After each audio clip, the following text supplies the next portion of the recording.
નમસ્કાર. આપણા પડોશી દેશ નેપાળમાં અચાનક પૂરની સ્થિતિ ઊભી થઈ અને કટોકટી જે પ્રકારની ઊભી થઈ છે, એમાં દેશના પણ અનેક લોકોને, ખાસ કરીને ગુજરાતના પણ અનેક પ્રવાસીઓ ત્યાં ફસાયેલા છે.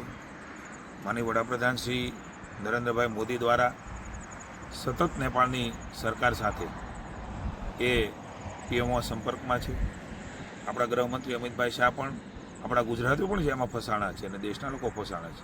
માનનીય મોદી સાહેબના માર્ગદર્શન નીચે રાજ્ય સરકાર, માનનીય મુખ્યમંત્રી શ્રી ભૂપેન્દ્રભાઈ એ પણ માનનીય અમિતભાઈ શાહના સંપર્કમાં છે. વિદેશ મંત્રાલય અને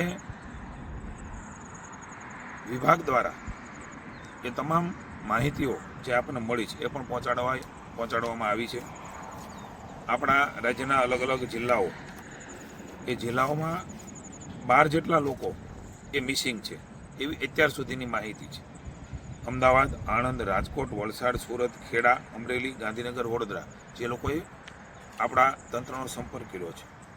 માનનીય મુખ્યમંત્રી ભૂપેન્દ્રભાઈ અને નાયબ મુખ્યમંત્રી હર્ષભાઈના માર્ગદર્શન નીચે વહીવટીતંત્ર દ્વારા તમામ જિલ્લાઓમાં એ નંબર, હેલ્પલાઇન નંબર એ જાહેર કર્યો છે.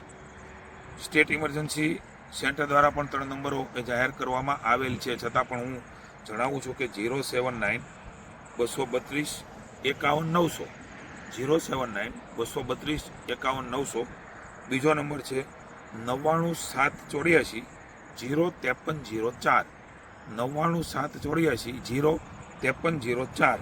અને હેલ્પલાઇન નંબર બીજો પણ 1070, એ પણ આપણો સ્ટેટ ઇમરજન્સી સેન્ટર ગાંધીનગરનો નંબર છે.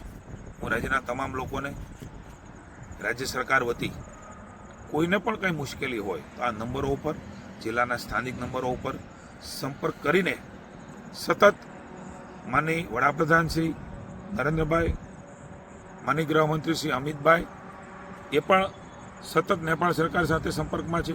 રાજ્યના મુખ્યમંત્રી અને નાયબ મુખ્યમંત્રી શ્રી એ પણ કેન્દ્ર સરકાર સાથે, વિદેશ મંત્રાલય સાથે, વિદેશ મંત્રી સાથે અને પ્રધાનમંત્રી અને આપણા ગૃહમંત્રી બંને સાથે સંપર્કમાં છે.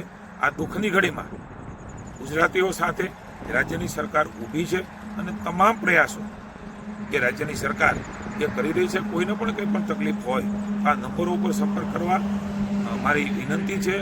અને રાજ્યની સરકાર આ કટોકટીમાં, આ મુશ્કેલીના સમયમાં આ પરિવારજનોને ગુજરાતની જનતાની સાથે છે.